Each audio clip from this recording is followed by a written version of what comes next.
she does it, and then Okay, good afternoon, everyone. Welcome to this special podcast hosted by the Alfred State Paranormal Investigation Urban Exploration Club, soon to be known as the Alfred Pioneer Paranormal Society.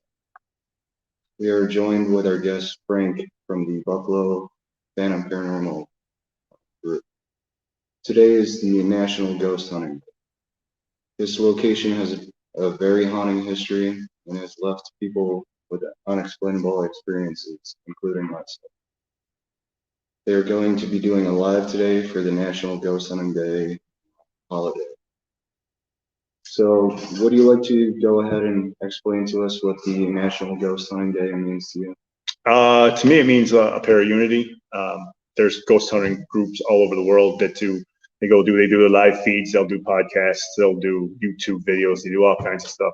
It's just a chance for us to get out there and show everybody what we do, how we do it, and as amateurs, we can go out and have a good time and see what we can find. We're all looking for the answers and looking for different types of evidence to prove our case. So that's basically what it is, just to bring the public into what we do. So there's a lot of history behind why this place is haunted. Mm-hmm. Can you explain in detail, like, why it's haunted? I can't explain in detail. Heather can. When you do an interview with her, I'll leave her the history of the building for it. But I can tell you that it was a factory at one point in time, and that there were a lot of accidents and things that go on with the factory. One thing I'll touch on, and she'll touch on it again a little bit later, is when they were building the canal and things like that, they used to use little kids to run the dynamite in because they could get out faster and get into smaller holes. Some of them made it out, some of them didn't. So there's spirits that come around there. Again, I'm not great on the history of the place. Heather's gonna be the one that tells about the history, so I can give you my experiences and things like that. So if you got questions about that, that would be fantastic. So,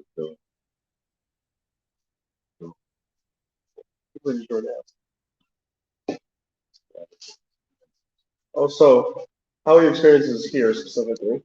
Our experiences here specifically have been really, really good. Very first time I came through, I was by myself with one other person, and he was showing me around, and we got some good EVPs out of the basement, the speakeasy, so to speak, where you were down there. So I was intrigued, and then we met Heather, and we did our thing, and she liked what we did, so she brought us in. So we started doing public ghost hunts last year. They've been active. We get a lot of EVP stuff, a lot of recordings, that kind of stuff. We have her security cameras have caught different things, shadow figures, orbs, types of things, throughout the building and that type of stuff.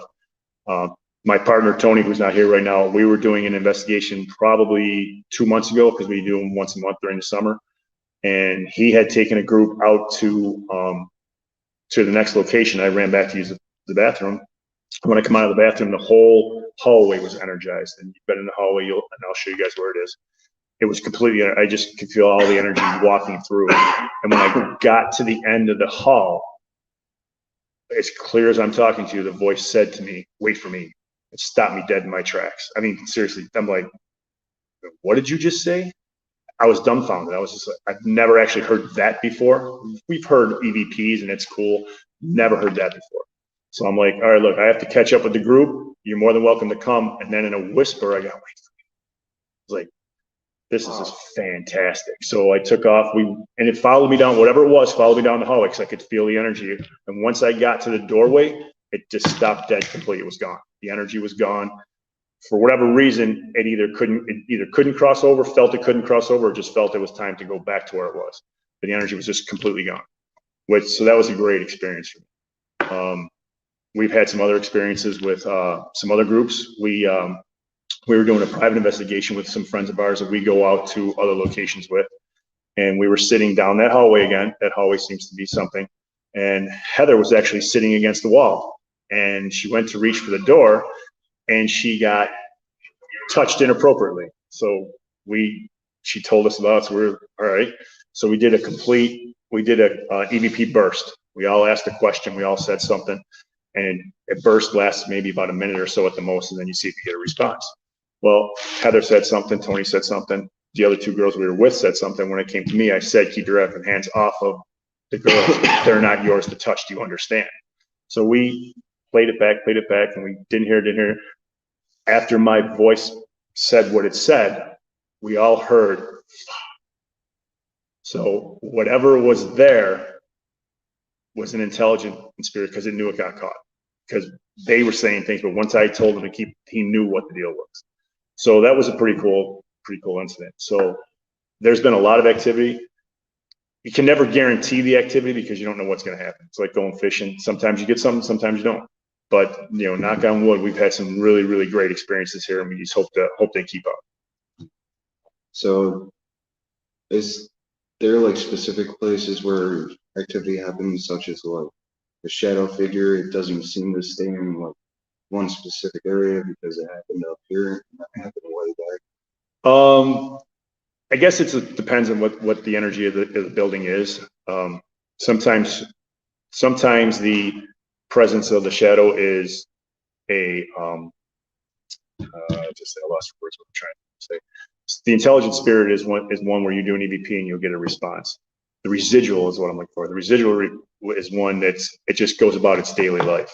Like it's there, it doesn't pay attention, it doesn't know you're there, it's not audibilized, you just see it going back and forth and back and forth. It's like doing its daily routine kind of thing.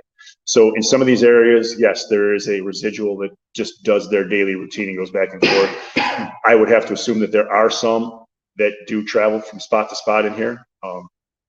We've encountered the same voices in different places, so I would assume that they do move around. The shadow that we've caught up in the classroom, we really haven't seen it since, but it was a great capture. I saw it in real time with my own eyes, and it was caught on her video camera. We have been in a room where we all looked at each other like, did you see that? And the shadow had walked out from the room where we were all standing. So there's been a lot of different activities. It all depends on what it is. But it's been a great location, and like I said, with the opening of a couple of new spots and things like that, we hope to get even more activity than we had before. Have you actually stepped foot in the new areas, or are they Yes. brand new? Nope, we've been in new areas. Heather's taken us to them. We've been there a couple times, so we have a little bit of a feel of what's going on in there. So we should be all right with that. Once we get in there and we get settled and we do it more often, it'll be really good. So. Basically, if they say something that you're interested in, then you ask about that in greater detail. So here's my question, because I've had experiences before with a certain type of figure. Sure. And have you seen somebody possibly like a man in a top hat? Here? Here specifically, yes. Not here specifically. I have seen when we were at the Conjuring House, I did see a shadow that had, I wouldn't say top hat, but more like a Bonnie type hat. Mm-hmm. If you remember the movie Poltergeist, what that preacher wore, that type of hat. Okay, yeah, I know what you're talking about. That type of hat. I have seen guys with that. I haven't seen a top hat, so to speak, but I have seen shadows with hats, that type of stuff. Right, because for the past maybe like 10 years, I've had one that seems like it's always like following me. Okay. And just recently, maybe like a week and a half ago, I just saw it on the Alfred campus. And I just had a glimpse of it on the left side of me. And every time I see it, something seems to always happen right afterwards, or right. It was almost like, I used to call it the warning man, because to me it's like after I see him, something's gonna happen, and so I'm kind of need to be prepared for it. Prior to that, I haven't seen it in about a year and a half. Okay. And sometimes I'll either see it a few times, and it'll just be like maybe a whole year I'm just wanting to see it. So what type of warnings do you feel you're getting from it? Is it a good warning? Is it a bad warning? Do you get a bad feeling from them or a good feeling? It's probably most likely a very bad feeling. Like something bad's gonna happen? Like be prepared for something to happen for whatever situation you're currently in. Okay. Or whatever you're doing. Just prepare for something bad just to completely fall out. And that's not necessarily a bad thing, because could be somebody watching over you, telling you to be careful, watch what you're doing. So you have to look at it from all aspects. You can't just look at it as something that's bad because every time he comes around something bad happens. Right. He is giving you a warning to be prepared, step lightly, dot your I's, cross your T's, those types of things. I don't think anything tragic has happened, has it? No. Well, so again, take it with the way you feel. And, and if when you get him and something happens, look to the future and see, okay, well, maybe it wasn't ready. Maybe he warned me because this is what I don't need to do right now, and I need to move forward with something. We all have spirit guides and we all have spirits that watch over us. Just could be that one particular one is watching over you and is watching out for something that bad happens to give you the heads up. Because what was the cemetery that we went at last Saturday? German Settlement Cemetery. That's the one of the cemeteries we went to, and Okay. there was a point where he told me to take a picture of this area multiple times. So I was like, all right, I'm taking a picture, and I'm thinking he's right next to me, and I feel like I'm talking to him, saying something to him, and I can feel like he's still standing there. As soon as I look over, he's already over there, But there's somebody standing. and next to you. it felt like someone was standing right next to me the whole time. Right. And I'm like, when did you go over there? He's like, a few minutes ago. I'm like, I thought you were there the entire time. Yeah, but you can feel the other person's energy, which is a good thing because it's like walking through here. I can feel the energy. My hair stands up. You can feel the electricity and that type of stuff. So it's not a bad thing. We always tell everybody your best tool is your body. Mhm. You know, your gut feelings, whatever. Your best investigative tool is your body. Always remember that. We can use all the gadgets and gizmos we want, but your best tool is your body. Exactly. If your body tells you get the hell out, then it's time to get the hell out. Right. If your body's like, well, this is all, it's kind of this, that, or the other thing, you can investigate a little bit more and push a little bit hard, but always listen to your body. Your body will tell you what's going on. Because Always. we were using we went to a second cemetery, Mhm. and as soon as we went there, me and him, I just had me specifically, I had a bad feeling. Mhm. Where I was like, as soon as we went there, I'm like, something just feels really off about this one specifically. Right. And we used, what were those little, all those things? That we were using. Dowsing rods, I rods. have set over there myself, yes. And so we were asking questions in a certain area, whatever, and it would give us answers. Then we Right. asked it, like, are you afraid of somebody that's here? And it responded yes. And we asked it for if you could point with the dowsing rods that, oh, who are you afraid of?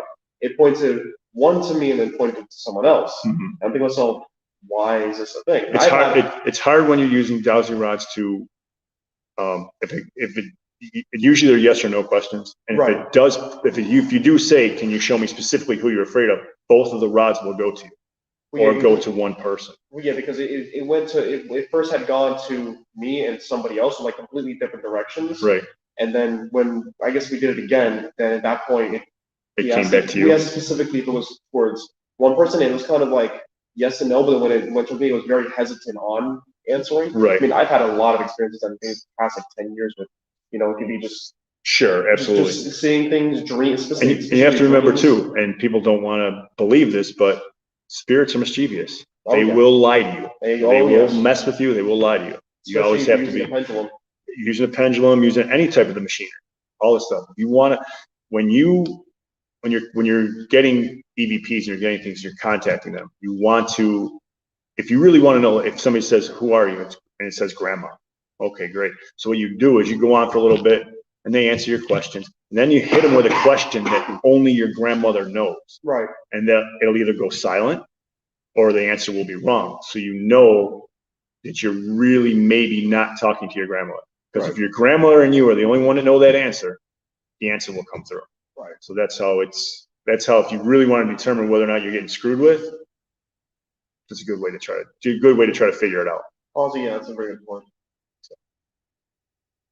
So more about tonight, like what type of communication do you plan to try to use? Is there anything new that you're going to try to implement? We don't have anything new to implement right this minute. We're working on a few other things. We're going to use the spirit box like we always do, which is good because we get some good communication with that.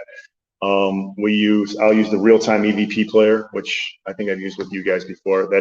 I love that tool. It's a great tool. It holds 5 45-second recordings, and they're quick. So if you find something, if you get something, great. If not, you delete it and you go on to the next one. You don't have to hold it.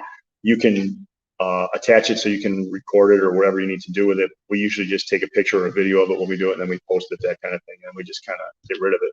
They're really some good stuff with that. We'll probably use some dowsing rods tonight. I've got those. I like using those. Those are pretty good. Tony has his SB11, and he has his SB11 is a REM pod millimeter kind of thing. So we'll use that in one of the areas. I do have a couple new toys that we'll put out there. One is a clock, and the other one is it looks like a light. They're all from the people that made them look from the central terminal. So we'll put those out there. We'll have just different things out there. They act like REM pods, that kind of stuff. So we'll have all that stuff out there. Again, the flashlights, we'll try to use the flashlight play. Sometimes we get good flashlight play. Sometimes we don't get any flashlight play. It all depends on how they want to do things. So. Well, the last time that I was here, I had that experience. That thing was Yeah. the little lens. Yeah. Yep. Okay. Yep. So that was good. Yeah. You had the experience when you were sitting in the chair, correct? Down in that room. Yeah. Was that you? It was the 2 rows of chairs, and then you guys were sitting on the tables. Right. At the back of the room. Right. And all the guests were on one set of chairs, and nothing was on the other. Yeah. We make sure that that's when we're looking up the stairwell, right? Yeah. Because Yeah, Heather's light flashed on for a second, and then just a full body apparition was sitting in the chair. Yep. So that room is really active. There's a lot of things that go on in that room. I had actually seen a little kid dart off one time, and I said to Heather, "Did you see that?" And I didn't even get the words "Did you see that?" out of my mouth, and the 2 girls were sitting there like somebody just yanked on their hair and took off. So it was pretty cool. So that was another cool experience. There's a lot of really good activity here, and it's great. Everything is, it's always something different. And, we'll go for the first hour or so and get nothing. And then all of a sudden it just lights up and we got, things going crazy, and it's a lot of fun. And then all of a sudden it just dies off. Again, it's like going fishing, find stuff. You get a good hit. Sometimes you get nothing. But it's always a thrill that keeps you coming back. I mean, that's why I joined I didn't realize that, Alfred even had the paranormal club, and I'm like, as soon as I heard about it, I'm like, I gotta join that. Yeah. I have friends at home, they're somewhat into it, but they're not like, I would want to go to abandoned places and, see things that are there. I mean, I had all the equipment, but I still would want to go there. Oh, no, absolutely. I always, for some reason, for so long, I could see things. My mother also, she has somewhat of that as well. Right. So the fact is, to me, that's like extremely interesting. So now, him telling me what he experienced here, I'm like, for almost a whole week, I was like, can't wait to go. So yeah, it's fun. We have a lot of good times here, and the stuff. And a lot of people like, if you see or you feel something, a lot of people, they dismiss it, they turn it off, they don't want to use it. Everybody has the ability. Everybody does. Everybody in this room has the ability. It's just a matter of whether you want to use it, whether you want to delve into it or not. When we started doing this, I kind of knew I had some, but now I'm getting deeper into some of the other stuff that I can do. Like I work with Tim on mediumship and things like that and stuff like, so I'm looking for that. I have my Reiki 1 and 2, so I do that. I like doing that. I only do it for myself. And the only reason I do it for myself is because it opens you up more to be able to see things and hear things and that. So that's the reason I took it, was as an opening for myself. So I don't practice it. I don't go out of my way to tell people. I mean, I may put it on my pages and stuff now, but it's just for myself to open myself up to more of what we're doing, so I get a better experience when we're doing the investigations. So you've been to a few of the top locations in the Northeast. Conjuring House, Trans Allegheny. Nope, we did the Shanley Hotel. That's over in Napanoch. So yes, but we did the Conjuring House, yes. How would this place compare to the activity that you experienced there? It's right up there with them. The place is so vast and so big. You have to remember some of them other places, the Conjuring House is just one house. I mean, there's a lot of property, but all the activity that's in the house. And again, sometimes you go there and you don't get much. You'll get a little bit. This place never disappoints. And there's a lot of, it's the same with the Shanley. We got some good stuff at the Shanley, and we got some really good stuff at Conjuring. Was it what everybody described? No, because everybody's experience is different. You're not, now I can tell you from the Conjuring House that whatever was there absolutely followed us around and sized us up all night. You can feel that wherever room you went to, that we were being followed around and sized up all night long. Was there activity? Yes. It wasn't off the hook. Some people get crazy activity. Sometimes we don't. We just get, we know it's there because you can feel it, and it's definitely following you around. But sometimes the spirits will feel you out and see what you're all about first before they decide to make any kind of contact or this, that, or the other thing. One of the best experiences we've had was just recently. I was in Gettysburg, and we were doing the Jenny Wade house, and there was 3 of us, and we were sitting in one room, completely ignoring everybody, completely ignoring the spirits, everything. We were just talking, and as we're talking, it's like, hey, we're here. Sometimes if you just go and have a conversation and you ignore them, they will go out of their way to make noises, push things over, do whatever they have to do to get your attention. Because it's like a game. You know what I mean? Hey, are you here? But now we're going to sit and ignore you. All right. So now we don't care if you're here. And now it's like, hey, I'm here. Hey, look at me, I'm here. And it's like, no, we don't want to. So you'll get a lot of activity that way if you sometimes go about it that way. And it is really cool. It is a game back and forth between you and the spirits, and how you guys want to interact and things like that.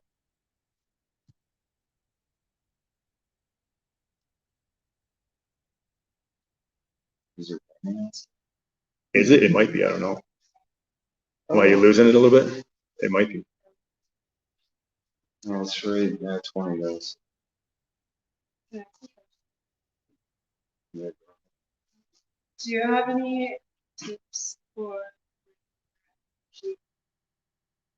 Do I have tips as far as doing Reiki, that type of thing? If you haven't done it and you're interested in it, I would definitely, absolutely look into it and find a good teacher to do it, if that's something you're interested in. The energy that you can drive from your body and things like that can help other people. It can help you open up, that type of stuff. Like I said, I use it for myself. After I go to the gym and I work out, I'll sit in the sauna and I'll meditate and I'll go through my chakra stuff and things like that. So it's kind of like just for me almost, but you can do it for anything. Like I said, the woman that does our bracelets, she blesses them with Reiki blessings and that kind of thing. So you can use any type of that. And you can do a long distance type of Reiki if you know what you're doing, and you can send people good and healing energy, that type of stuff. So if it's something you're interested, I would definitely pursue it. Yeah, I've dabbled in I would definitely find somebody. If you're interested, find somebody to do it, and it'll open you up more, and it's definitely something that's good, because it aligns your chakras, it brings you back together, it grounds you, it teaches you all that stuff, and it's a good tool to have, actually. How did you get into? My partner Tony calls me up one day and says, "Hey, we need to go hunting." And I just told this on Tony Rathman show, and I'm like, "Dude, I gave up my hunting license years ago. What are you talking about?" And he says, "No, we need to go investigate, do this, that." I'm like, and I kind of took a step back and I was like, "Really?" And then I'm like, "Well, you know what? It does kind of sound interesting." And I've always had that type of interest in like science and how things apply and this, that, and the other thing. So I was like, "All right, let's do it." So we started out small. We had no idea what we were doing back then. So we got like 3 or 4 apps on our phones, and we're doing this, and this is so cool. And we found this, and oh my God, we're walking through Grave Lakes just like you guys doing. This is great. Look at that. Oh my God, I saw this. And then we started doing some public stuff. And then we started seeing, well, you're not going to get the information that you want to get by going to public hunts. Public hunts are fantastic to learn and to network and to figure out what you want to do. But if you really want to get information, if you really want to find evidence, if you really want to get answers to some of the questions you actually have, you're best going off on your own or doing private things where you don't have 50 and 70 people contaminating your evidence type stuff. You know what I mean? So that's what we decided to do afterwards. We made a decision to start doing this. We started buying equipment. We started getting things. The best thing that we ever bought was we went to Home Depot and we bought a home security DVR system. 4 cameras of DVR, the greatest thing we ever bought. We got all kinds of things that we find on that stuff, whether it's shadow, whether it's noises, because the cameras all have microphones on them. So you hear noises that you wouldn't normally hear. You hear and you see things that you wouldn't normally see. And that's basically how I actually got into it. Also being a retired corrections officer, I've had a lot of experiences with different shadows and seeing different things in the different prisons that I was in. I said the one place I worked, I was down, the death house was down there, and the death house was in one of the yards, and there was a building, and they had turned that into a boxing gym, so to speak. So there's a boxing ring and things like that. So a couple times after 9 o'clock, I didn't have much to do because I was in the job I had. Everybody was all locked in, so it was all right. So I took a walk down. I would go in there and sit in the dark, and it was off the hook. The smells were terrible. It was just because the electric chair was in there. So all the burnt smells, you could smell the flesh, you could smell the hair. It was just a nasty place to be at night. In the afternoon, when you're walking through, you got a creepy feeling, but nothing like when you're sitting there with the lights out and the only light you see is the red exit sign. It was unnerving to say the least a little bit sometimes.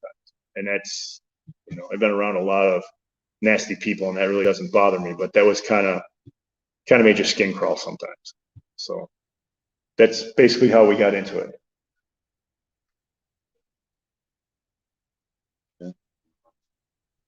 Thanks for joining us, Frank. You're welcome. We have Sounds good. Thank you guys very much. I'm looking forward to investigating later.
He participated as one of the leaders. no Yeah, so I'm wondering if that's why, like, every time I talk about, We're good to the start. Underground Railroad Yeah, and yeah, yeah. everything, we get such a hit over there. Keep it going.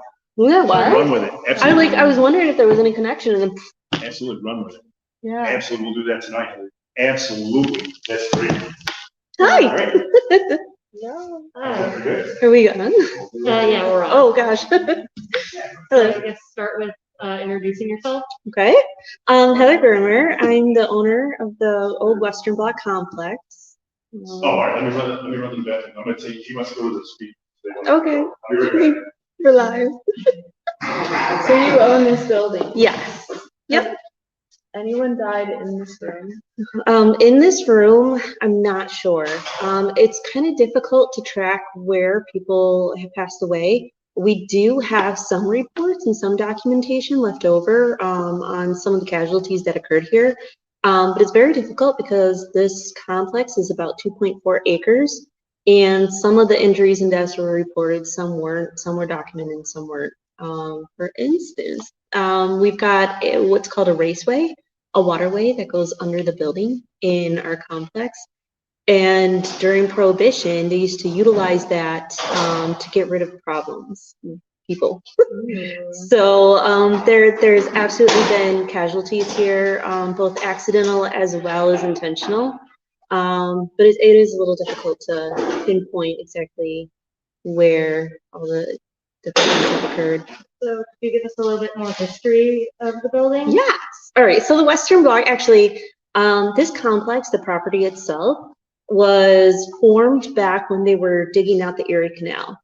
They did that around 1825, 1822, 1825. And it was a long process digging out the canal. Well, when they were pouring out the canal, they used some of the stone from the canal to build some of the buildings on this property. So this property has actually been built up and torn down over the years, and we have 3 of those original buildings that are still a part of this complex. I would say 3.5. There's some portions in the back that are still built From the 1800s? from the 1800s, early 1800s. Yeah.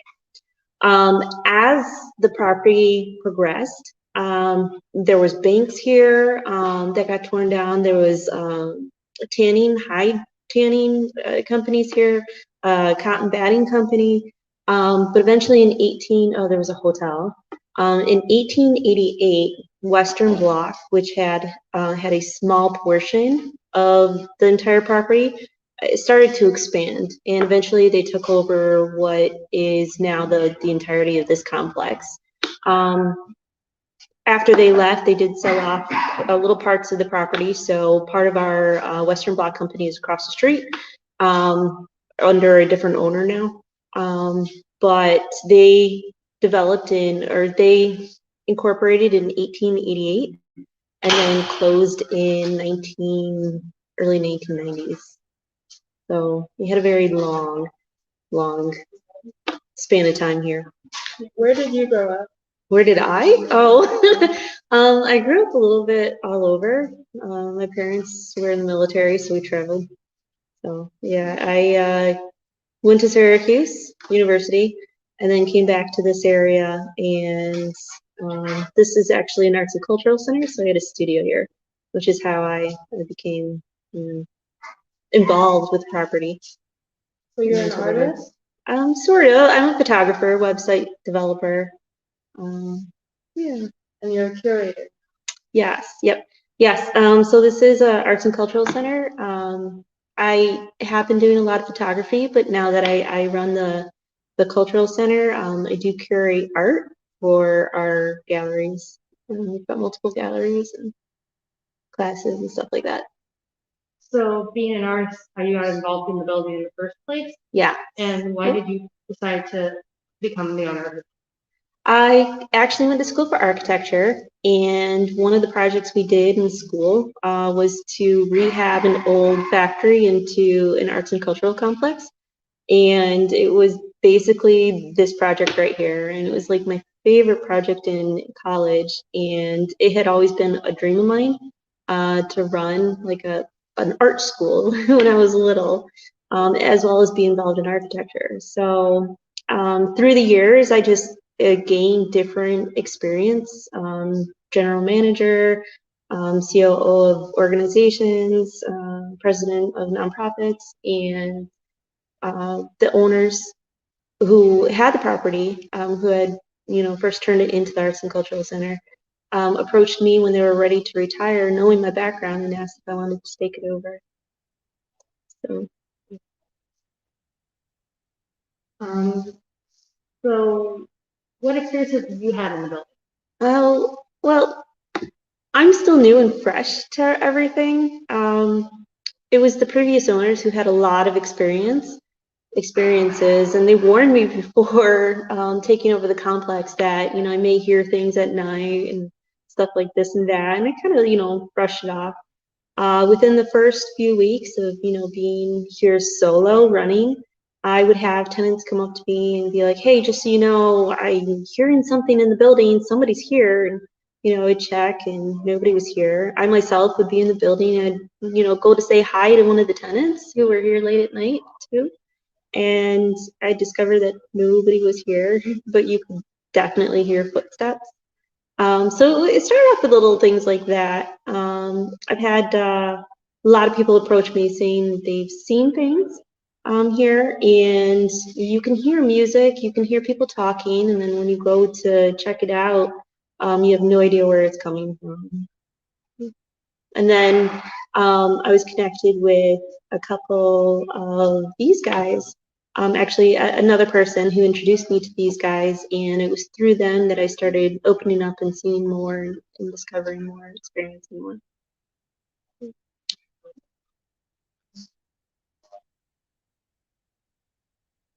Oh, where's the most haunted area of the building, in your opinion? In my opinion, I would say it's what we consider the Speakeasy. It's one of the original stone buildings from the early 1800s. And time again, we'll take our tour groups down there, and we won't tell them anything about what's going to happen, but we have them sit in certain areas to look in certain directions or just sit and listen. And time again, people get the same experiences without any kind of pre-knowledge. I would say that is our most haunted area. And it's got a lot of history in that particular room because that's the room with the raceway and the speakeasy. Is there a specific time of day or like any specific time that those are more active, or is it just kind of a general? It's general. I mean, I think a lot of people's awareness is more heightened when it starts to get darker. And then there's less tenants in the building, there's less public coming through. But I would like my gift shop manager. She sees things during the day. But I think most of the people experience a lot of the different things that happen here during the evening and at night. Has the construction like brought up the activity level at all? Or? Yes. Yes. There was a point where I painted the speakeasy area, and it always seemed like something would happen. Like I couldn't get the lights to turn on, or like things would be misplaced, and it until I was done painting, there was always something quirky going on. Like the heat would shut off, and I couldn't get the heat back on for no reason. Like there was nothing wrong with the electricity or the mechanics. So when did you buy this building? 2015 August I took over. Yeah. And when did you first start like being in the building? 2011. Yeah. So I've been here for quite a while. Did you have any experiences before you bought the building?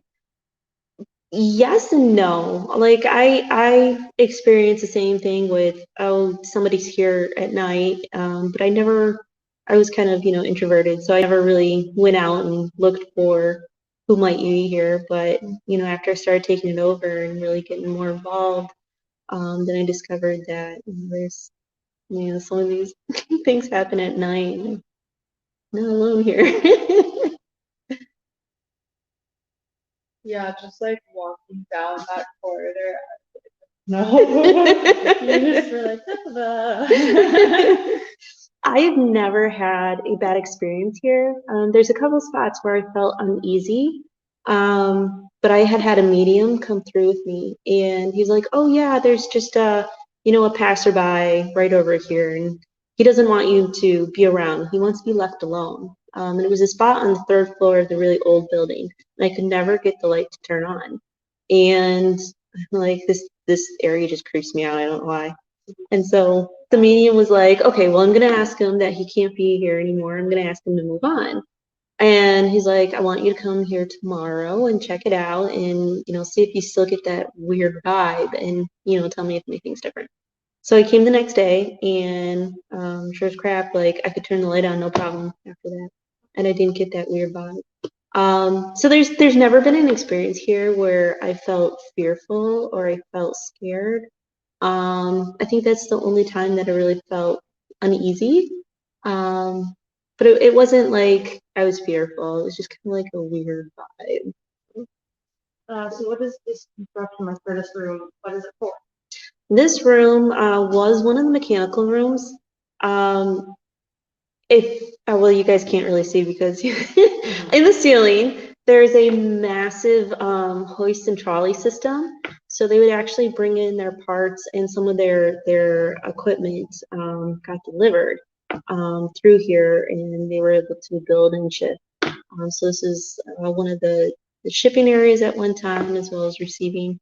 But what the Western Block did was create pulleys and blocks and wheels. If you kind of think of like the steampunk wheels and gears, they made the pulley wheels for ships all over the world. So they were very active during World War I, World War II, and yeah, up until this business around here in the late 90s.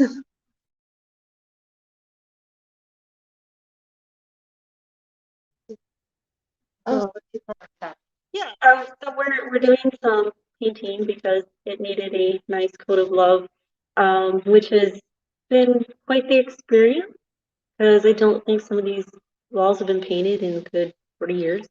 And we've discovered a lot of graffiti, the old factory orders, which is intriguing.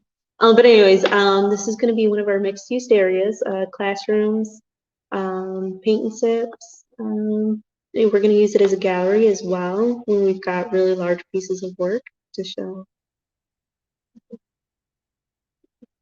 Where do you source your art? Oh, all over Western New York. However, we do have exhibitions that are multi-artists. So we'll do a call for artists, and when we do that, we get them from all over the country. We've had some artists that have come from Canada. Our most recent show, we've had Arizona, Texas, and California.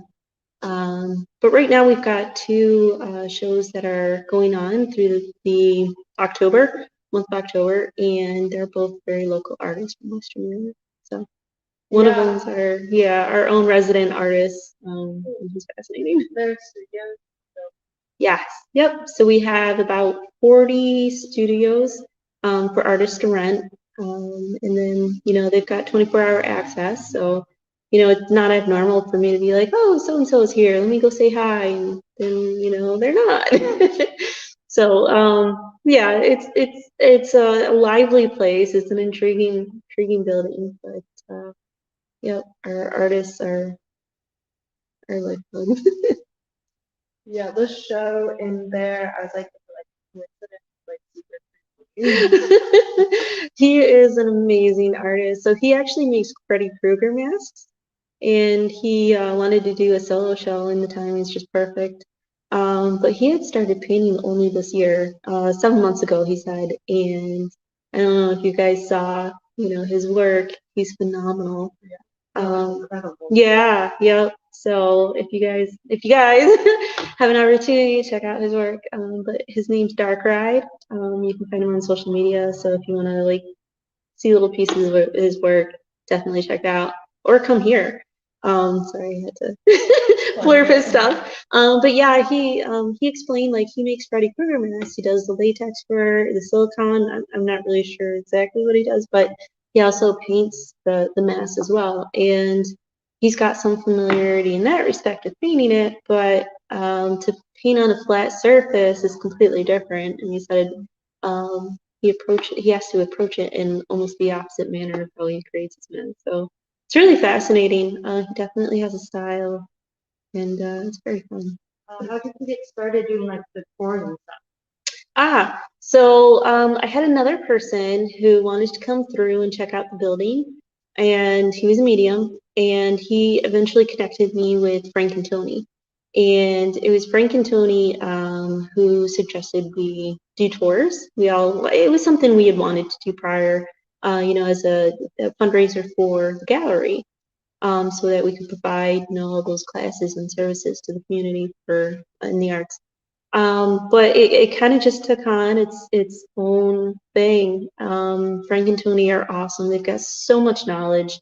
So it makes it absolutely enjoyable and fun. And as we did more tours, just discovered that there's so much activity here and there's just so much more to still explore and discover. We have, a good portion of rooms, but there's an old forgery on site. There's definitely other spaces too that are still yet to, so How often do you do events like the one you're doing tonight? we're doing them every Friday and Saturday through October, and then the first week of November, and then we do them about once a month, sometimes twice a month for the rest of the year. And then we do offer private hunts as well. So if a group wants to, go off on their own within the building, we do private hunts for that. Are you excited for tonight? Absolutely. World's biggest hunt. Yeah. So National Ghost Hunting Day. Kind of excited to see what's going to happen because we haven't been in here in a couple weeks to see how the building's doing. And usually when that happens, it becomes very active. So, yeah. How many live? We've got a little under 10 for the first group, and then a little over 17 for the second group. So we got a good amount of people coming. What's the largest group you've had go through here? We've had, it was about max. We max it out around 30 for each tour, and then we do 3 tours a night. So we try to keep the tours not too big, and at 30 we can still, break it into 2 smaller groups. I think that one we were close to 30 for our biggest tour. It was very interesting. The amount of people made a difference in the amount of activity experience? No, it's not the amount of people, it's the amount of energy that people bring. So you can have a group of like 4, and if they're really energetic and they really have the intent to want to interact, we find that we get more activity. If we've got like a group of 10 and they're all very quiet, very introverted, and they're kind of presenting that intent that they don't want to interact, we seem to have less activity. So it seems to be, the quality of the energy that you really bring. Have you ever had any groups come back multiple times? Yes, yep. Actually, we've got a few in our tours for tonight who signed up for both tours, the 7 and the 9, who have been here before. So that's going to be exciting. Yeah. Do you have any questions? Or we find the no, I was just like earlier I saw like an orb like Yeah. because I've been like starting to get to know like animal spirits. Oh. Yeah. Well, I mean, if you think about it, the Western Block was an old factory, and I mean, even today, we'll still find animals in the factory, like raccoons. We get birds. We've had a couple bats. For the most part, now it's all buttoned up. You're not going to find those things in here. But there was certainly, when it was in running, operating factory, they didn't have that same kind of, they just left doors open, to help cool things down and stuff like that. You even get them in Walmart too, so birds. So that's kind of the same deal. Yeah. Yeah. And we've had deer on our roof. Yeah. How did that happen? We have a road, an old road used to exist behind our property, and the way the road sloped kind of meets up, and deer can jump onto it. And we found deer in really weird parts on the roof. So Yeah. can we go up there? Well, you can see out it, yeah, onto the roof. Yeah, it's kind of slippery when it's raining. Otherwise, I'd say yes. Down pouring right now. Yeah. Yeah. So thank you for answering questions. Yeah. Do you have anything else you'd like to comment before we? We're going on all through October, so come out and have fun. And if anybody has any kind of experiences, we love hearing about them. We love hearing the collection of different things that happen, as well as like different people saying the same things. So, yeah. All right, thank you again.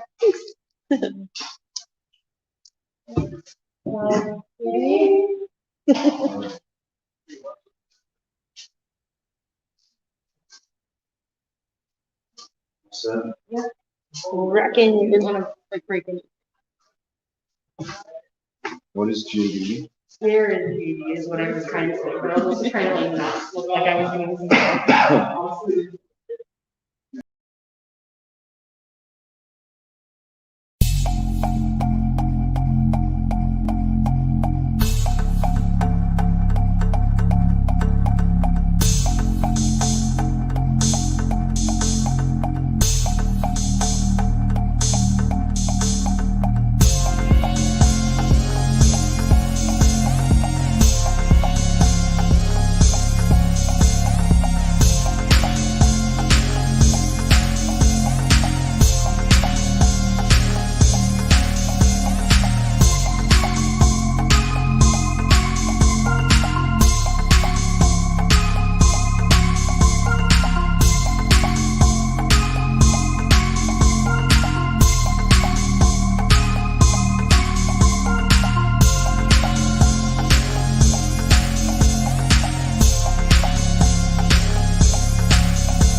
These structural beams that we had to fix here, when we got new beams put in, I donated some of the wood that was in still pretty good shape to a guy that creates things and like spirit boxes and stuff out of the wood. And he, when he cut into it, I'll pull it out and show you guys. But he found an old bullet that was probably pre-Revolutionary War. If you look, there's a weird imprint there, here. And usually, like, when I'm in a cemetery, like, there's, like, this weird, like, wall, and I almost, like, oh, sorry, you know. So there's definitely something there.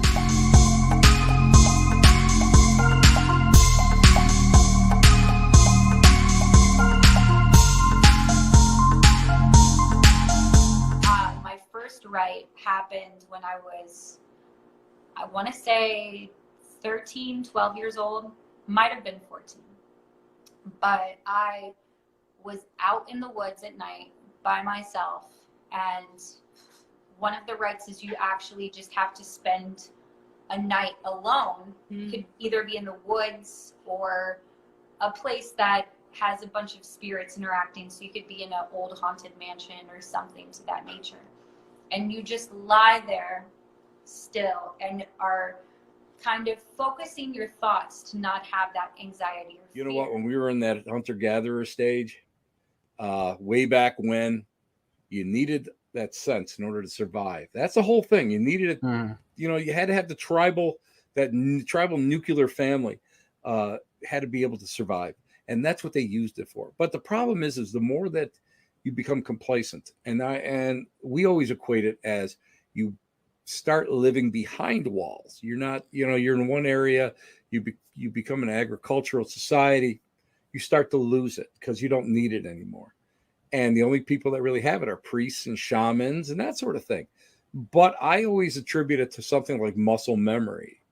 And if you get the right teacher, they can pick you and get, you know, work with you and get that to open up again. And so anybody can do it. You don't already have to have it.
Excuse me.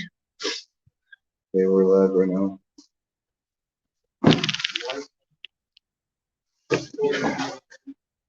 So, welcome, Tony, to our podcast for the National Ghost Hunting Day. So, So, where did you start with it, paranormal? where did I start? Yeah. I was a kid, of course, and it was a family member that was really close to me that passed away. I didn't know about. I was out of town at the time, and stuff started happening to me at home. I didn't put two to two together until the next day. My dad told me, and been there ever since. I always sensed somebody who's always with me, so it's always have close relative of mine always by me. That was about it, and that's what piqued my interest. My dad was also into it, but not into it like to the extent that I am into it right now. So he had interest in it, but he didn't do the tours. Yeah, he didn't get tours. He just that time it was back in the 80s, 90s, mid 80s, and didn't see a lot into it. He had experiences too. My dad was a veteran of the military, so he was overseas and saw some stuff, and he always felt things around him at the same time.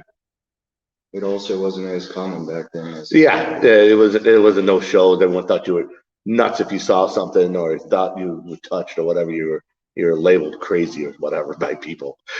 So when did you join you were part of the founding of the Buffalo? Yeah. It was 6 years ago. I was living in Rochester at the time, and Frank and I we've always been tight. And I said, "Hey, Frank, we're watching these ghost hunting shows," and I was like, "You know what, dude? We can outdo these people. These people are idiots." And he thought I was talking about hunting in the woods, like for deer and stuff. And I was like, "No, you dumb." And I was like, "Dude, ghost hunting." And he kind of was into it. He was never really open about it. A lot of us were all quiet about it. Yeah. But he said, "Yeah, let's give it a shot." Once I moved back to Buffalo, New York, I started doing it. We went to a cemetery, started out that way, and then start gradually doing public hunts, going to public, and then we're like, we can do this better than anybody else by ourselves. And that's when we're like, screw it, let's start it. And that's when it founded basically that night on the 4th of July. Yeah, I also got into it really heavy after watching the TV shows. Like, it was always an element of my life. Yeah. But then, starting to watch the TV shows got more interested. Yeah, the TV shows kind of, founding fathers of the TV shows were Taps. I give them, props for their making it more mainstream, you should say, for paranormal hunting and ghost hunting and whatever. Where back then, before that came out, it was all in the closet. They all, like I said, back in the day, they all looked at you like you were freaking nuts. Now, they made it, mainstream, and that's why, those guys, I watch a lot of the ghost shows still to this day to get tips, see what kind of equipment they're using. I even watch the Ghost Adventures. I watch those guys. I watch everything out there, and I see what they're using. And I take bits and pieces and whatever. I'm like a mad scientist when it comes to stuff. So, what have been your experiences here? Here at Western Block? Here at Western Block, for me, it's a lot calmer. I do see shadow figures. I do see the mist. The black shadow figure that's been in several locations around here. Had the door opening. Went to a new location recently, and something in there threw me off. I was off for the whole night, which is uncommon for me. But everyone, even Heather said, and I think Frank was there, said that I was off that night. Don't know what it was.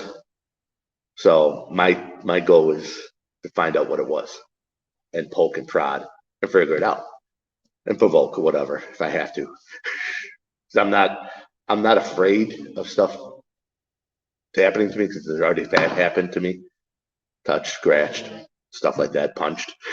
So I can handle whatever I got comes at me. So as long as you believe in what you believe in, That's what's one thing that's always kept me true to believe nothing bad will happen to me.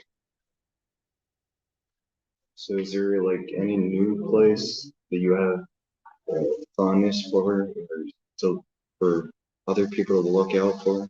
What, here or here? It's if we open up more location, more parts of this building, I want people to experience what I've experienced by myself in those areas that are not open yet to the to the public.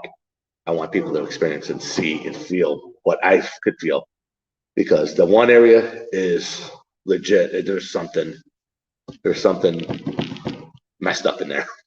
Not evil, but just like guy's an ass.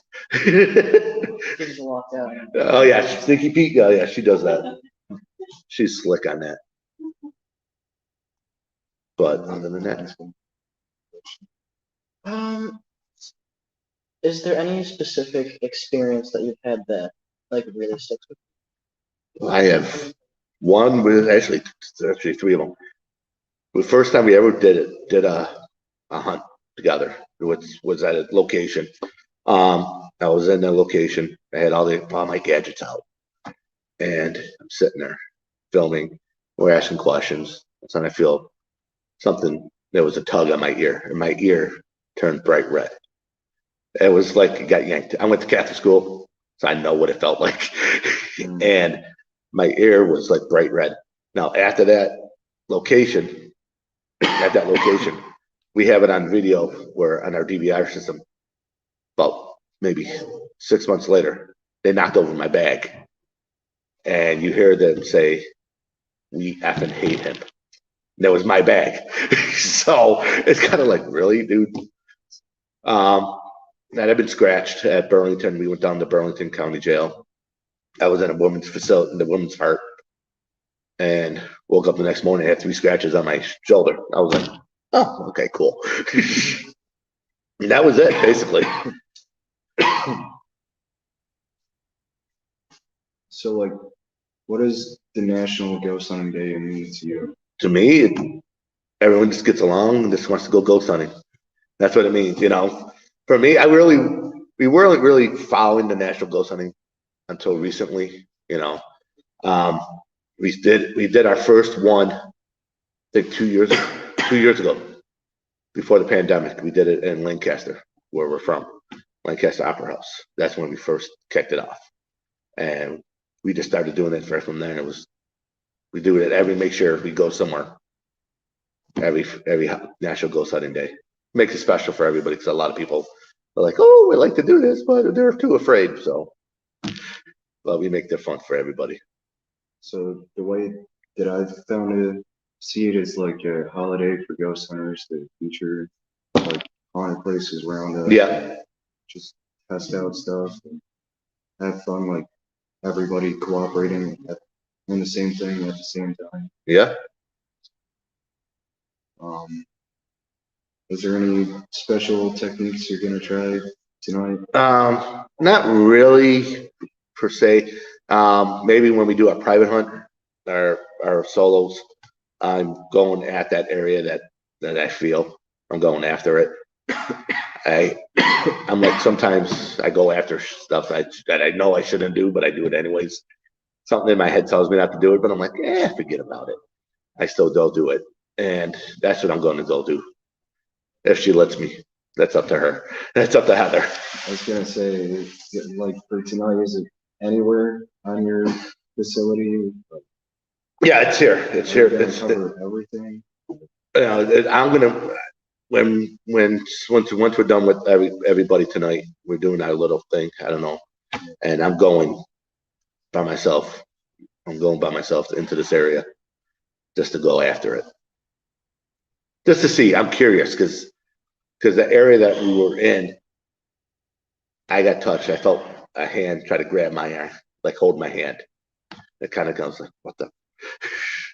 Nothing ever tried to hold me. Another one, we stayed at the Hotel Shanley. I felt my leg get picked up and put under the bed. That was awesome. Kind of woke me up, but I was like, what the hell? Any more questions? This is a bit of a random one. Okay. What is your favorite piece of equipment? Favorite piece of equipment? That is a good one. Of course, mine is the flashlights. I love doing the flashlights because it gets everybody amped up, gets myself amped up. I do use, and people knock it, but I do use an app on my phone. It's called Spiritist app.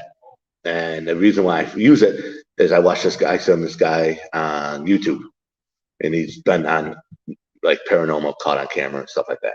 And he's got a huge following. I watch him use it, and he's had significant results from it.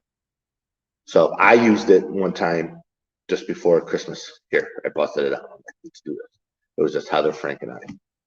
And I asked her, I go, what holiday's coming up? And it came through Christmas. And apps, you got to hold some kind of merit to it when you use them, when you download them off your phone. I found the ones that you pay for a little bit more credible than the free ones.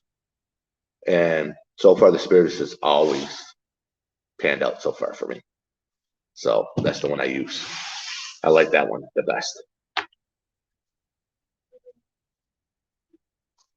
So what's up with it looks like it would be a camera. Yes, that is our live camera feed. So when we do our lives when we go to Facebook Live, that is our live feed camera, and it has night vision. Pardon? Night vision, 360 around sound on it. Built-in battery pack, so I'm charging it right now. And it's just like I had a camera that we did for lives, and I took that off, and I went to my buddy Joe from Paranormal Oddities. We came up with a rigging system for it, and now we use that. And it's light, it's handheld, everything. And I bought a new piece of like regular jack in a box because there's children around here, and I want to use that. A lot of people are using the music box now. It'll light up. I'm gonna get it to the part where it's gonna pop.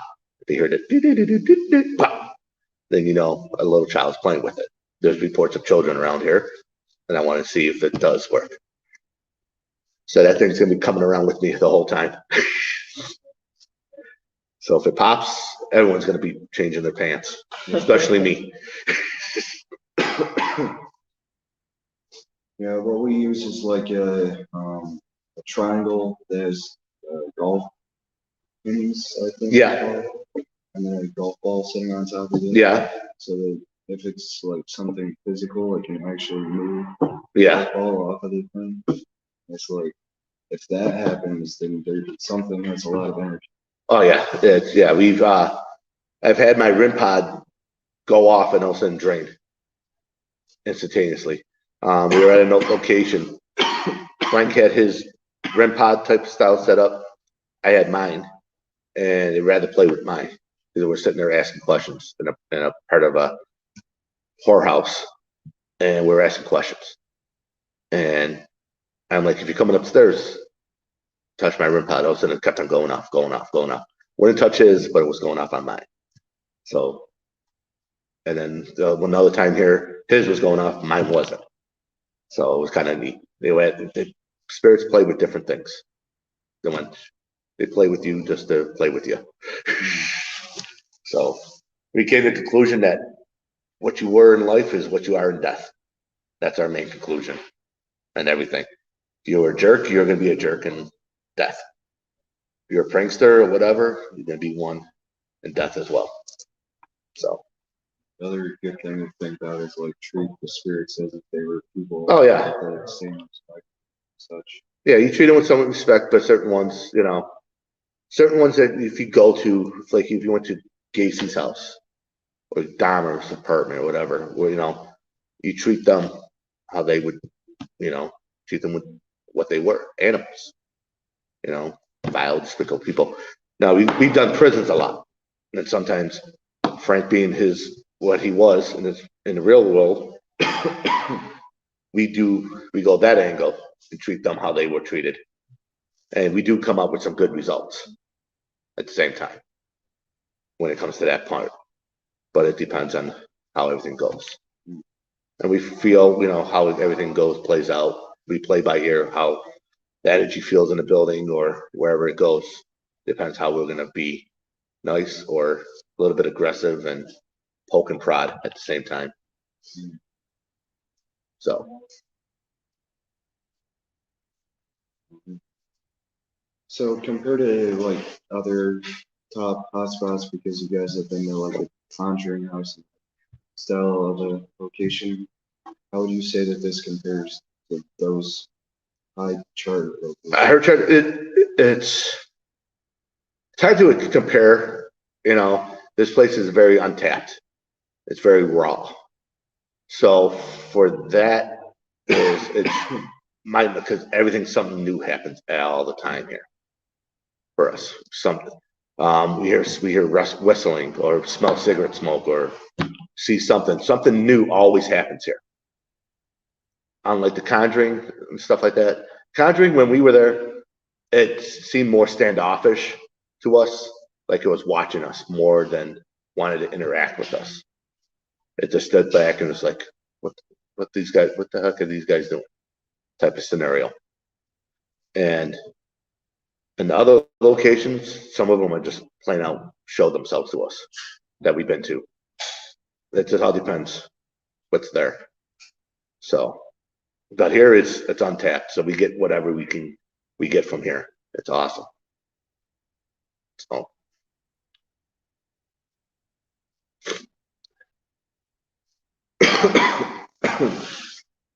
Blue Raz, come on, man. Any more questions?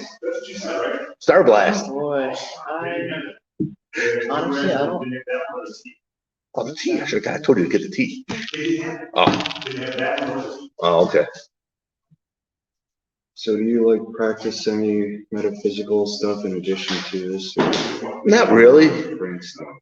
I'm not like, like how Frank does the Reiki, does practices Reiki, the meditation, stuff like that. Me, I don't. I believe what I believe in. And that's what we were taught, that's what we were told when the word dropped. If you believe that Pepsi bottle or that Dr. Pepper bottle, you believe in it, it's something to you, you believe in it, that's what you believe in. Nothing will hurt you. So in that aspect, and in a lot of situations that we go to, we have people that do research for us. I won't read the research. I won't do nothing. Sometimes I go into a lot of locations cold, not knowing what's happened. I know the general logistics of what happened. If somebody was murdered or kidnapped or something bad happened, I kind of know that. But other than that, I don't care about nothing else. I go in there blind. It's good and bad. A lot of people say it's bad. Some people say it's good. Me, I'm indifferent. Like we did the Shanley, when we did Hotel Shanley, we had like a 3-page booklet on everything in there. I didn't care. I just wanted to go there, hunt, and get what I can get, evidence-wise or whatever. That's what I wanted. Bottom line. So kind of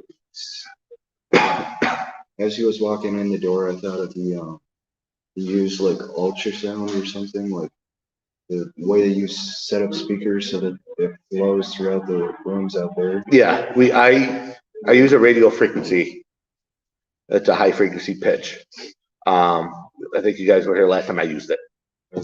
Yeah, I used it and I brought them in. And it brings them in, and it does because the spirits work on radio frequencies, sound waves. You run it, play it like a pitch. When you get your hearing test, you're done with it as a kid. Get your hearing test here. Raise your left hand, raise your right hand, beep beep beep, whatever. I play that, and it's been reported that it brings in spirits to contact you because you're setting off a certain sound wave to them, and draws them in, makes them more interactive with the people, and for what we're doing as well. And we've done it, and we've got some good results, and we also got some bad results. Nothing, or we do it, and all of a sudden it's off the chain. So it depends. Is there a specific frequency to it? I just go to like maybe a 500 megahertz or something really low, and you just and then I let it go. I play for a little bit, draw them in, and then we ask the questions. Nothing. I play it again. draw them in a little bit closer, ask the questions. Like I said, we use it, it's like fishing, whatever you do. All depends on how the bait you use. You're gonna catch monster northern pike and salmon with good bait. Sometimes you're not gonna catch them anything with that same bait. Yeah. All depends. Depends how they feel.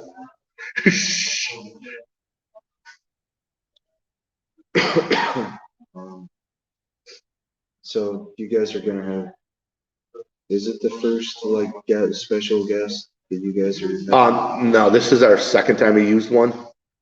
We had Christy London with us 2 years ago when we did Lancaster Opera House. But for this location. This is the first time we have a special guest with us. Tim's a great guy, very great, outgoing guy.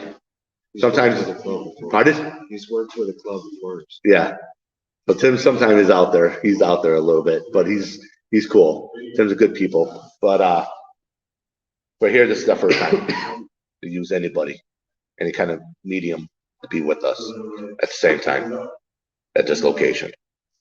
Sometimes I like them. Sometimes they kind of draw away from what we want to do, but Tim knows what he's doing. So, and so did Christy. She knew what she was doing at the same time. So, except for the events that are planned so far, is there like anything else? We have some things in mind. We're old, so we don't like doing the cold. You know, I admit that. I admit that all day. I don't do cold. I don't handle cold well. I don't. I know I live in Buffalo and I still don't handle the cold well. Especially locations that I don't have no heat. I really don't handle it well. We want to hit a few locations. One's in the Velasca Asper House. We're talking about that. Hillview Manor, which is in Pennsylvania. There's another one that I just saw. It's somewhere in Pennsylvania. Pennsylvania's a hot spot for everything. I don't know why. I think all the Quakers. Everything's a long ways away from each other. Yeah, especially the Quakers and everything. Other than that, nothing else until at least the weather breaks for me. Me at least. I don't handle the cold. Anything big drawing you there? Those three? The one that is drawing me because it was an asylum, a prison, and I forgot what else it was. It was a prison, an asylum, and like a children's home for the mentally ill. I kind of want to see. It's kind of like a mini Penhurst type of style. And it just really like kind of popped up in the map just as a few months ago. Yeah, because the TV show. I don't think the TV show was there. I thought Destination Pyramid did. I don't think it went to that one. It's in Pennsylvania. I don't know. Maybe it did. Maybe I missed that episode. I don't know. Like I said, I do watch them. I'll be at work at my, I work a real job, and I'll sit there on lunch break and watch all my ghost shows. Put my ear pod in and just be like. So I'm not the only one. No, I'll sit there and watch stuff. I'll watch like ghost shows, and once the season's over with, I'm done watching it. Then I'll go to like watching my cartoons or whatever during lunch.